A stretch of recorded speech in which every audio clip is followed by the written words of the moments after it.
Buenos días a todas las personas que nos están siguiendo a través de las redes sociales y de nuestra página web larepublica.com. Los invitamos hoy a asistir a un nuevo Insight La República. En este caso estaremos acompañados del secretario general de la Comunidad Andina, el señor Jorge Hernando Pedraza, a quien le damos la bienvenida. Señor Pedraza, muchas gracias por acompañarnos. Gracias, María Carolina, a usted y a todo el equipo periodístico de La República por invitarme a esta mañana a este Insight con el propósito de conversar sobre los asuntos que comprenden nuestra actividad misional del día a día en la comunidad andina. Claro que sí. El señor Pedraza es abogado de la Universidad Externado de Colombia, cuenta con un posgrado en gestión de entidades territoriales de la UDEC y con estudios de diplomacia y relaciones internacionales de la Universidad Jorge Tadeo Lozano en Bogotá. También cuenta con un diplomado en Derecho a las Telecomunicaciones de la Universidad de La Sabana de Colombia y es experto en este sector de telecomunicaciones. En su trayectoria laboral ha sido concejal, diputado, representante a la Cámara y senador de la República de Colombia. Se ha desempeñado como superintendente delegado del presidente de la República en telecomunicaciones y desde enero de 2019 fue elegido por los gobiernos de Bolivia, Colombia, Ecuador y Perú como secretario general de la Comunidad Andina por un periodo de 5 años. Entonces, señor Pedraza, pues queremos comenzar este insight con uno de los temas en los que ustedes han tenido participación y que generó algo de controversia hace unos meses. Precisamente en el pasado mes de septiembre, la CAN se pronunció sobre el pleito entre Colombia y Perú por el Fondo de Estabilización de Precios del Azúcar. Queremos recordar un poco cuál fue ese concepto que hizo la CAN y si hubo alguna apelación de parte de Perú acerca pues, de este conflicto comercial. Gracias, María Carolina. Bueno, este tema no es ajeno, es decir, a diario nosotros tenemos que, dentro del cumplimiento de todas nuestras misiones, tener la necesidad de tomar decisiones, dictámenes que diriman este tipo de circunstancias que confrontan, hay veces, los movimientos mercantiles de nuestros países, generalmente en la bilateralidad, como en este caso, cuando el gremio azucarero de Perú presenta una demanda por incumplimiento de la decisión 608 a Colombia, por considerar que el FEPA genera una distorsión del mercado. Desde luego que producto de todas nuestras investigaciones y luego de hacer todo un cotejo probatorio y naturalmente cumplir con la etapa procesal, determinamos que no se hacía a través de este mecanismo del FEPA alteración al mercado, no había distorsión al mercado, circunstancia que no comprometía la libre competencia y en consecuencia pues esa polémica la dirimimos de esta manera. Naturalmente que Perú tiene la vía de poder implementar un recurso ante el Tribunal de Justicia andino, pero por ahora nosotros hemos determinado a través de este dictamen que el FEPA como tal, evidentemente, pues es una medida que toma el gobierno colombiano a través de un fondo, pero no se cumple el segundo propósito para que se dé la distorsión del mercado, es que no altera la libre competencia porque no hizo distorsión real luego de las investigaciones que nosotros practicamos al mercado del azúcar en Colombia. Claro que sí. Ahí cuéntenos un poco acerca de ese mercado precisamente, cómo ha sido la evolución de ese mercado del azúcar en la comunidad andina. Nosotros tenemos un potencial importante en azúcar, como lo tenemos en otros rubros, para mencionar arroz y flores, y casi siempre estos que son los más importantes rubros de nuestra bolsa exportadora, generan este tipo de circunstancias. De tal manera que cuando nosotros recibimos una solicitud de investigación o se presenta una queja de un gremio de un país contra el otro país o de un gremio de un país contra el gremio del otro país o de un sector, es nuestro deber inmediatamente entrar a aplicar las decisiones que tenemos y que a lo largo de los 51 años de existencia de la comunidad andina son 851. En este caso hicimos uso de la decisión 608, que determina los mecanismos regulatorios de este tipo de circunstancias que conllevan unas, digamos, dificultades mercantiles en el día entre los países. Este pleito además se comenzó desde septiembre del año pasado, desde el año pasado ha comenzado, y es de los primeros dictámenes que en medio de la pandemia nosotros logramos expedir, apelando inclusive a una jurisprudencia que teníamos en el año 2007 en un tema muy similar, relacionado con flores, donde también, por supuesto, se comprometía el mercado colombiano. Perfecto, señor Pedraza. Precisamente en ese sentido, de pronto ampliando un poco más el marco, ¿cuál es ese papel de la CAN en el comercio exterior entre sus países miembros? Y nos nombraba ahorita el pleito de las flores, pero ¿en cuáles otros ha tenido que pronunciarse? En varios más, en el tema de arroz, en tema de flores, tenemos también unas circunstancias, por ejemplo, para mencionar algunas diferencias binacionales Colombia-Ecuador, de transporte en la frontera con los transportistas debido a los subsidios al combustible que hay para los transportistas en Ecuador y que genera una dificultad,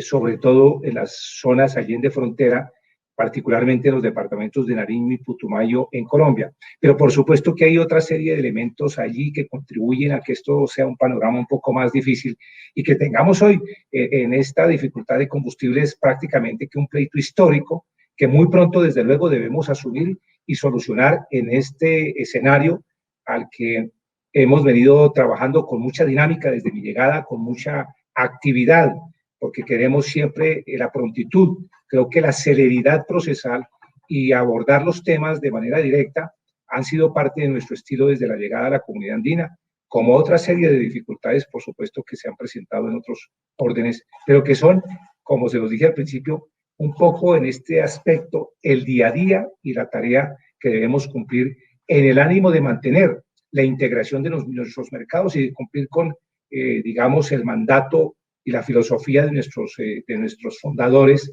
que es buscar a través de la integración y de la comunidad de mercado el bienestar de la sociedad. Nosotros estamos instituidos para darle calidad de vida a los 111 millones de ciudadanos andinos.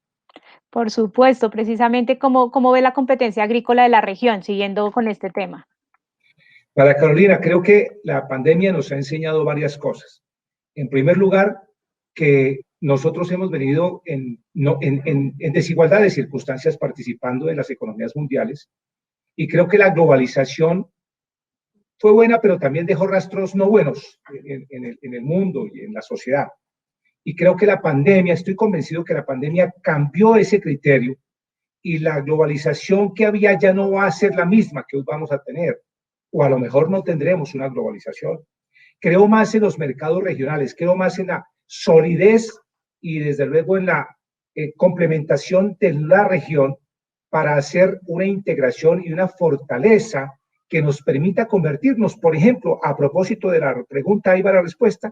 en una despensa alimentaria del planeta, porque tenemos una gran fortaleza en el sector agroindustrial, en los productos agrícolas. Nosotros podemos ser despensa de alimentos para una gran parte de la humanidad y al menos ser dominantes en esto en el mercado de alimentos en América. Creo que de esta manera además conformamos no solamente una solidez, sino que integramos y si lo hacemos apelando también al encadenamiento productivo, a esas cadenas de valor, mucho mejor nos va a ir y por eso decimos que la pandemia hay que convertirla de una dificultad en una gran oportunidad. Claro que sí. Hoy nos acompañan en este Insight, le presento a mis compañeros, está Gabriel Forero, quien es el editor de la sección de Economía, Mario Chávez, editor de la sección de Empresas, y Laura Sofía Solórzano, quien es la periodista de Globo Economía, y ellos ahorita van a empezar a participar de estas preguntas. Precisamente, en este momento le voy a dar la palabra a Mario Chávez, quien va a hacer otros cuestionamientos acerca del trabajo de la CAN. Magnífico. Secretario, precisamente ustedes han venido realizando una serie de ruedas de negocio para las empresas de los países de la CAN. Yo quisiera preguntarle qué resultados han tenido con estas ruedas de negocio y cómo se materializan todos esos tratos que se hacen en estas ruedas. Gracias. Nosotros tenemos desde hace mucho rato, Mario, hace 9 años, implementamos una institucionalidad para tener una especie de vitrina negocial permanente y hemos cumplido, pese a las dificultades de la pandemia, apelando a estas herramientas de la comunicación, de la de las tecnologías, desarrollamos nuestro encuentro empresarial andino. Esta fue la versión novena que debía realizarse de manera presencial en la ciudad de Guayaquil, en Ecuador, pero que la hicimos de esta manera. Y el día de la instalación dije que si nosotros vendíamos $1 ya era ganancia, ya era utilidad, ya era avance, ya era prospectarnos. Y evidentemente concurrieron 161 exportadores y 76 importadores, con más de 453 encuentros que generaron una expectativa de más de $4,5 millones, significando que si hubiésemos suspendido por la pandemia este escenario, pues no habíamos tenido este resultado, tal que ese vaso medio lleno nos genera satisfacción de mirar cómo, rompiendo estas limitaciones, pudimos hacerlo, y teníamos allí la gran fortuna de contar con invitados comerciales a la Unión Europea y al Reino Unido. Participaron entonces compradores de España, de Francia, de Polonia, inclusive del otro sector de Euroasia también estuvo Rusia, y cumplimos pues con esta tarea que en la novena edición tuvimos que desarrollar en estas circunstancias. La tradición ha sido hacerla en el segundo semestre de cada año, y bueno, la sacamos adelante y estamos con la satisfacción del deber cumplido, y desde luego esperando que en las siguientes condiciones que vengan, de acuerdo a lo que viva la humanidad, podamos tener una mejor posibilidad de llegar a muchos más mercados, a más rutas de negocio, porque este es un momento que nos permite a nosotros aperturar mucho más una visión para lograr vender más y tener más rutas comerciales. Secretario, la otra pregunta que tengo es, cuéntenos desde la perspectiva de la CAN, ¿cuál ha sido el impacto de la pandemia en las pequeñas y medianas empresas de la región andina, que son la mayoría de las empresas de nuestros países? Gracias, Mario. Yo creo que desde la República, ustedes, que son un diario de excelencia en materia económica, habrán observado cómo, y en distintos escenarios de evaluación, nosotros tenemos una gran fortaleza en las MIPYMES. Esto quiere decir que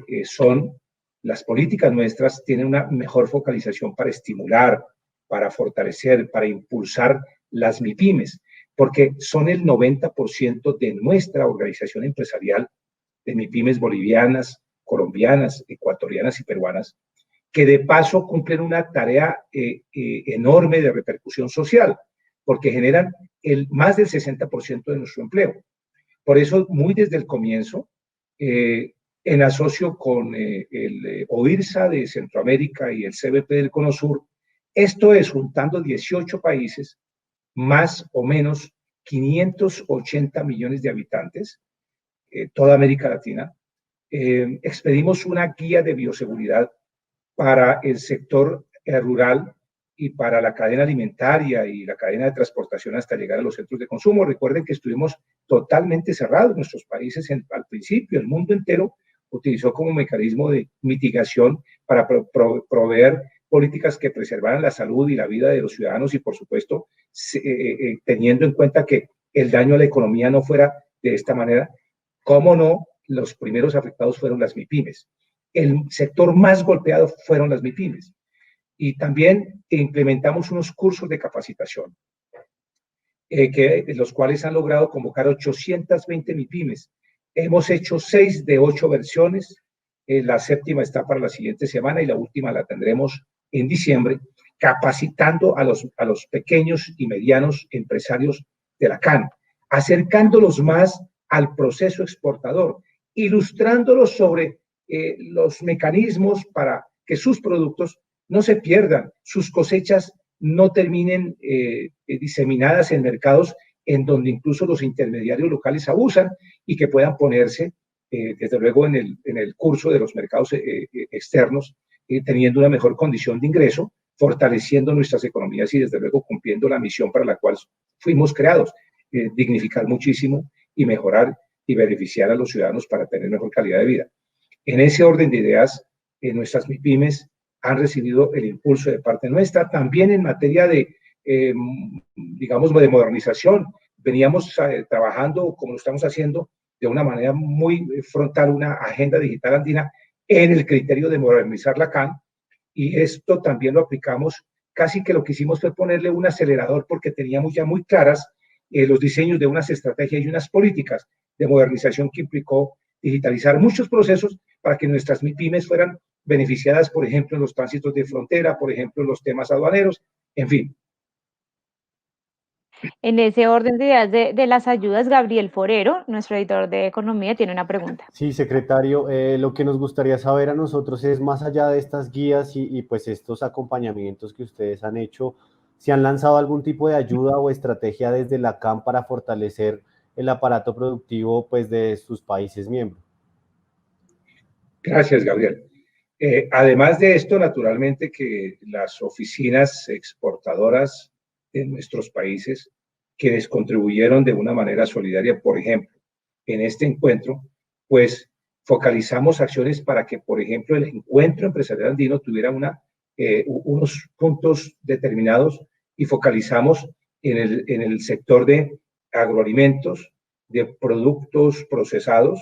y de elementos destinados al hogar y al aseo personal para fortalecer nuestras MIPYMES con políticas y con acciones inmediatas reales. También nuestros países han venido implementando las tecnologías para que el e-commerce y el comercio electrónico sean el canal que permita que no se obstruya el libre manejo y el ciclo cotidiano de los mercados en nuestros países. Y hoy tenemos, por supuesto, no al 100%, pero estamos en una reactivación que nos permite tener la satisfacción de saber que un gran número de MIPYMES, si bien es cierto, en el momento más angustiante, unas tuvieron que cerrar, otras han tenido que hacer una reducción drástica de sus cantidades de producción o de sus, digamos, de su planta de personal, que le permite, que le obliga a reducir también sus compromisos. Pero estamos trabajando de una manera sincrónica con los ministerios de comercio de los países, con las políticas que se han venido diseñando por cuenta de nuestros 4 jefes de Estado que han tenido que afrontar la pandemia con políticas para la salubridad de los ciudadanos y a la vez de manera permanentemente sistemática y concomitante unas políticas de reactivación económica y otras de mitigación para amortiguar los fuertes efectos de la economía. Por eso la CAN en este momento tiene un papel importantísimo que es contribuir a la espiral de recuperación de los aparatos productivos de todos los sectores, particularmente las MIPYMES, en los 4 países. Por supuesto. Laura Solórzano tiene la siguiente pregunta. Bueno, secretario, cambiando un poco el tema, la migración sigue siendo un tema de atención. Ustedes han dicho que 60% de los venezolanos migrantes están en los países de la CAM, pero ¿cuáles han sido las políticas para ayudar a esta población? Cualquier política que se pretenda implementar va a quedar corta y de hecho tenemos una tragedia social, podríamos decir, porque en ningún lugar del planeta ha habido un desplazamiento, una movilización de migrantes tan enorme como la venezolana. ¿Quiénes y cuáles son los países que más han tenido que soportar, que recibir y que tener los efectos no siempre positivos, sino más bien negativos de esta migración? Pues los países de la CAN. Miren ustedes, Colombia ha tenido y tiene en las estadísticas cerca de 1.800.000 migrantes venezolanos. Perú tiene 800.000. Ecuador cerca de 360.000. Y una cifra menor, pero importante también, Bolivia con cerca de 10.000. Esto lo que significa es que 3 millones de migrantes están en la CAN, de migrantes venezolanos. De un total de 5 millones, significa que nosotros hemos sido los receptores del 60% de la migración venezolana. Y ahí naturalmente tendrá que haber una política que no solamente emerge de nosotros para solucionarla entre nosotros, sino que también debe tener la consideración de la solidaridad de organismos internacionales dedicados a los asuntos humanitarios. Segundo, también de las economías más importantes del planeta, de la economía norteamericana, de la economía china, de la economía europea, para que a través de fondos que permitan ejecutar políticas reales pueda haber una mitigación enorme a este que es un drama económico, de salud, social, y que también tiene incluso repercusiones de orden de seguridad y políticas. De tal forma que, además, nosotros hemos venido trabajando concomitantemente la confección de un estatuto que se llama la decisión del estatuto migratorio, que estamos muy próximos a poderla aprobar. Estamos superando algunas pequeñas dificultades con algunas reservas temáticas de unos países, pero que muy pronto ese cuerpo normativo lo tenemos listo y será y contribuirá de manera muy eficaz también a solucionar una parte importante de este grave problema que es, repito, un drama con distintas aristas que comprometen mucho el orden económico, social y político de la región. Bueno, ¿y qué está comprendido en este estatuto migratorio? ¿Nos puede adelantar un poco? Tiene, por supuesto, asuntos que atañen a la libertad de las personas, a la movilización de las personas. Recordarán ustedes que hubo un prospecto fundamental de los que primero caracterizaron este esfuerzo de integración y la libre movilidad de las personas dentro de nosotros, pero con el gravísimo antecedente de que cuando Venezuela sale en el año 2006 por una abrupta e inexplicable decisión del presidente Chávez, pues es el momento más crítico para nosotros y lo que hace es sustraer a Venezuela de todos los beneficios de la libre circulación y de la libre movilidad. Y esto no solamente conlleva la libre movilidad física, para responderle más claramente lo que podemos hacer hacia adelante en la movilidad laboral y en la movilidad académica. Esto es que cualquier ciudadano andino, llámese colombiano, peruano, boliviano o ecuatoriano, pueda ser educado en cualquier universidad de cualquiera de estos países y su título tenga convalidación plena y aceptación sin ningún tipo de revalidación o convalidación en ninguna, digamos, institución oficial de cada país. Y la laboral igual, que podamos movernos sin ningún límite para ejercer oficios libres o liberales o profesiones y el comercio, indistintamente de nuestra condición de connacional, somos andinos y teniendo la posibilidad más adelante que se puedan computar los términos de seguridad social y pensional. Estamos trabajando hacia eso, de tal forma que es un contexto amplio y genérico, pero con muchos contenidos que implicará que entre todos hagamos un esfuerzo enorme para mitigar estos graves problemas que genera la migración, particularmente la migración venezolana. Bueno, secretario, y tal como usted lo comentaba, Colombia es uno de los países más afectados por las migraciones, pero ¿cuál ha sido la hoja de ruta con el país en este tema? Cada país tiene una oficina, una institucionalidad de control de migración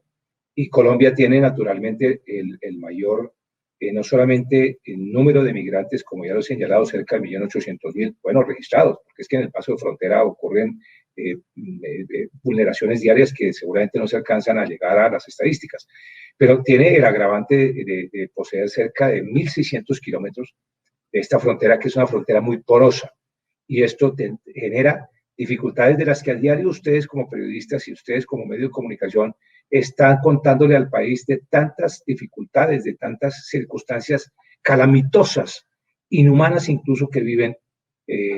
con hambre, con dificultades de salud, con mujeres embarazadas que quieren venir, pasar la frontera para ser atendidas en parto en las ciudades de Cúcuta, en Riohacha, en la frontera por Maicao, en fin, en cualquier lugar. La forma como con afán vienen a buscar proveerse de mercados, o cómo poder lograr un trabajo de un día que dispense y compense lo que aquí en Venezuela puede hacerse a título de remuneración en cerca de 8 o 9 meses de salario. Cómo poder salir y desde afuera mantener o contribuir a la manutención de las familias venezolanas. Este es un drama sin ningún tipo de antecedente, inclusive, repito, de orden mundial, porque ha habido otras migraciones, pero con características distintas. Por eso hacemos un llamado al mundo entero, porque este es un tema que debe recibir la solidaridad del planeta en general, porque se ha convertido en un tema, digamos, mundial y, por supuesto, con agravantes directos hacia los países de la CAN.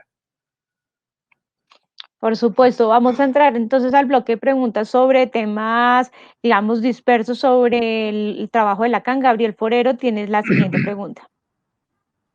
Sí, secretario, lo devuelvo un poco al primer bloque de preguntas, pero tiene que ver con lo que dice María Carolina, y es que Joaquín López, periodista que cubre el sector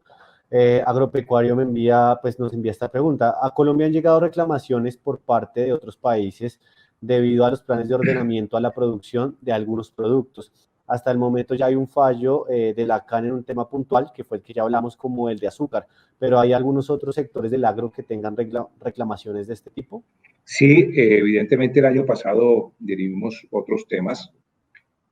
también relacionados con azúcar entre Colombia y Ecuador. Ha habido en el pasado temas relacionados con diferencias comerciales binacionales de Colombia con Ecuador y de Colombia con Perú, particularmente muy pocos de Colombia con Bolivia, quizás por la no conectividad territorial física,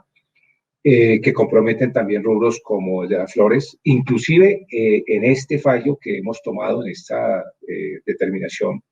que tiene el carácter de dictamen, entre otras cosas, ese dictamen tiene unas características, no tiene la condición de ser obligante, pero naturalmente que en general los países se allanan a nuestras decisiones a efecto de evitar el tránsito al Tribunal de Justicia. Y este dictamen lo hemos tomado con base y hemos generado una jurisprudencia ahí en una decisión similar en un pleito por flores en el año 2007 entre Colombia y Perú, de tal manera que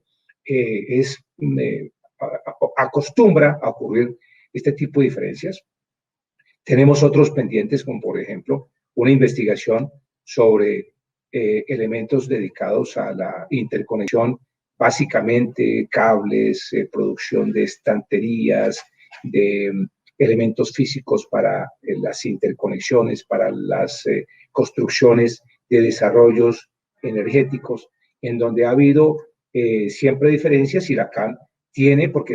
por esencia su labor, que entrar a aplicar las decisiones, dirimir estas circunstancias y aplicar la norma para que a través de estos dictámenes se pueda ejercer naturalmente esa tranquilidad a los sectores y podamos de esta manera impulsar nuestros mercados. Esto ha generado que en los últimos años tengamos 9.000 millones de dólares de mercado intracomunitario y que seamos hoy calificados como la 11ª economía del planeta, pese a las circunstancias, incluso en pandemia. El año pasado vendimos al mundo 116.000 millones de dólares y en el año 2018 nuestra cifra alcanzó 120.000 millones de dólares. Perfecto, y ahora lo paso a otro tema y tiene que ver con que ustedes este año aprobaron las normas que facilitaban el comercio de productos de higiene doméstica y personal. Entonces, queríamos preguntarle por qué se hizo necesaria esta determinación y cuánto mueve aproximadamente pues en todo el bloque pues estos productos. Esta decisión, como otras relacionadas con los productos cosméticos y de cuidado de piel, son, digamos, impulsadas también por la misma fuerza de los mercados. Valga decir, hace 10 años, la característica del mercado de la CAN era de importar productos para la cosmética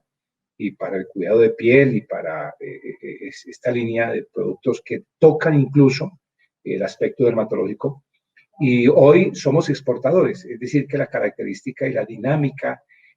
quizás por la misma organización de la integración y por estar aplicando ahí un encadenamiento productivo, nos ha permitido cambiar de lugar. Y entonces está ocupando un lugar importante en nuestra canasta de exportación. De la misma manera como los productos de la línea de los alimentos procesados, que tienen una enorme demanda en nuestros mercados, particularmente a los grandes mercados hacia los cuales nosotros le vendemos. En este punto quisiera recordar que nuestro primer cliente comercial son los Estados Unidos, el segundo cliente comercial es la China y el tercero Europa, muy parejos, por cierto, y el cuarto somos nosotros mismos, es decir, el mercado intracomunitario, de tal manera que ocupan un lugar muy importante. Y estos rubros, sumados al rubro del banano, en el cual hemos tenido recientemente una emergencia con la presencia del Fusarium FR4, que estuvo amenazando nuestra producción, que es además altamente competitiva en producto y en calidad y en cantidad del mundo, sobre todo el destino europeo, y nos han generado que tengamos siempre una presteza a la hora de aplicar y saber que estos productos nos dan a nosotros una enorme condición en el porcentual en la venta, en la composición de nuestros mercados de esos 120.000 millones de dólares que llegamos a vender en el año 2018. Creo que sí, secretario. Otro de los temas en los cuales ustedes se han pronunciado es el del roaming en la comunidad andina. El pasado 19 de julio, pues se inició esta reducción gradual de los costos del roaming, pero la medida ha sido fuertemente criticada por varios especialistas del sector, quienes consideran que no debería existir ese roaming, sino que simplemente funcionara, ya que estamos en bloque, funcionara tal vez como lo hace México, Estados Unidos y Canadá, donde al compartir operadores móviles y al compartir otras sinergias, pues el costo de una llamada viene a ser exactamente el mismo que si lo estuviera haciendo directamente en el país, digamos, de origen de la SIM card o de la línea principal. ¿Qué se ha adelantado sobre esto y también ustedes cómo reciben esas críticas acerca de si debería o no estar ese roaming en los países de la comunidad andina? María Carolina, en primer lugar, este es un tema ya indiscutible porque, digamos, se pretermitieron ya las instancias, porque hoy ya tenemos una decisión y la decisión es norma de normas. Y la decisión andina tiene dos características: es norma supranacional, es decir, se aplica por sobre las normas nacionales de cada uno de nuestros 4 países. Y segundo, tiene obligatorio e inmediato cumplimiento, de tal manera que es indiscutible desde ese punto de vista. Segundo, la molestia es seguramente el sector operador colombiano. Qué ironía, yo que trabajé siendo senador de la República, siempre, y ustedes lo conocen, porque ha sido un poco la inclinación académica y contribuí a forjar leyes como la ley TIC pasada, ya hay una nueva, como la modernización, en fin, de los temas de innovación, todo lo que tiene que ver con las nuevas tecnologías de la información y las comunicaciones. Pero al llegar acá me encuentro en la bandeja este tema del roaming y se cumplieron todas las etapas. En primer lugar, los operadores tuvieron la oportunidad de regular por la vía del mercado justamente, pero no lo hicieron, de tal que nosotros nos apoyamos en una tarea que hicimos con la colaboración del Banco de Desarrollo de América Latina, nuestra institución hija, la hija rica, que es la CAF, para hacer un estudio sobre el roaming y también sobre el régimen de protección de los usuarios. Y eso determinó la necesidad de implementar la norma, en donde además tuvimos en cuenta aspectos técnicos, aspectos financieros, aspectos económicos genéricos, pero por supuesto también aspectos sociales. Y no hay una norma que ayude más al bolsillo de todos los ciudadanos andinos de la reciente creación de normatividad de la comunidad andina que la del roaming, justamente porque beneficia a todos los 111 millones de ciudadanos andinos y lo que genera es que en adelante, a partir del 1 de enero del año 2022, aun cuando la norma ya entró en vigencia y comenzó a hacer un desarrollo de disminución progresiva de los costos de la tarifa de roaming internacional, a partir del 1 de enero del año 2022, costará 0 pesos de recargo conforme lo venía haciendo, es decir, que será, para hablarlo en términos más sencillos, el equivalente a una llamada de carácter local. ¿Esto para quiénes? Para quienes tengan planes postpago y desde luego tengan su activación de roaming. De tal manera que no hay un beneficio más grande, y si se tratara inclusive de entrar a, porque los operadores mandaron unas notas, unas cartas pidiendo la suspensión de la medida. Primero, digamos, esa decisión no es de carácter aplicable, de carácter subjetivo. Repito, es una norma de normas, hay que cumplirla. Tampoco el secretario general tiene la facultad de determinar la suspensión de una norma. Segundo, apelaron a la pandemia para significar que era un escenario difícil y en consecuencia había que ayudar. Pues justamente por la pandemia es que había que acelerarlo, más bien, que entrara más rápido en vigencia para ayudarle, así como a lo largo de la historia hemos tenido en nuestros países unas regulaciones que permiten que estas empresas operadoras tengan el retorno de su inversión, pues consideramos que era el momento también oportuno de que algo de ellas se diera generosa y espontáneamente en este momento de dificultad, contribuyendo a que muy rápidamente la medida se implementara. He conocido extraoficialmente que quieren presentar una demanda a la medida, pues naturalmente están en su derecho, respeto profundamente los argumentos de ellos, no son ciertos muchos de ellos y tampoco los compartimos. Y de otro lado, porque en Ecuador, en Perú y en Bolivia se está avanzando y nunca hubo objeción en este proceso. Termino diciendo que hubo otra de las objeciones que un sector de los operadores de Colombia adujeron es que no había habido socialización. Pues evidentemente quiero decirles que sí hubo socialización, están las actas en las cuales el gobierno colombiano, el Ministerio de las Tecnologías de la Información y las Comunicaciones lo hizo, y la Comisión de Regulación. De tal manera que, pues creo que aquí lo que vamos a tener que buscar es que incluso nuestras entidades de control, en el caso de Colombia, la Superintendencia de Industria y Comercio, estaré la próxima semana, seguramente sentado a conversar con el superintendente Barreto para pedirle que haga vigilancia y control severo al cumplimiento de la decisión 854, porque además de eso es el deber nuestro y es una norma que, repito, tiene la enorme virtud de beneficiar a 111 millones de ciudadanos andinos. Otra cosa que dijeron era que era muy residual, pero si es residual, entonces, ¿cuál es el argumento para pelearlo de esta manera? Y miren ustedes, para terminar, escúchenme la respuesta larga, si ustedes llegan al aeropuerto de Lima, si ustedes llegan a los aeropuertos nuestros, ya las empresas tienen plan de roaming incluido. Más aún, entre más se tarde en implementarse, tenemos otras rutas tecnológicas, como la aplicación de la llamada vía WhatsApp, que implicará entonces que no haya uso. Por eso soy de la teoría que entre más rápido se implemente, estas empresas operadoras, por la ruta de la venta de paquetes, de datos y de SMS, pueden generar la compensación, que entre otras cosas, en el estudio que nosotros hicimos, no había ningún tipo de daño económico, o si lo hubiese habido, era no en pérdidas, sino en dejar de recibir el 0.001% de los ingresos de los operadores, de tal que no es francamente relevante. Claro que sí, secretario.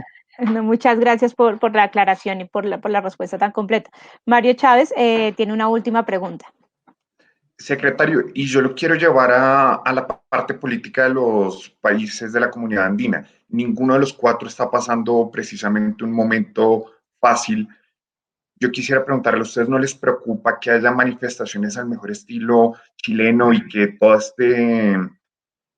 caos político que estamos viviendo pueda ser aún más contraproducente para la recuperación económica? Sí, lo que pasa es que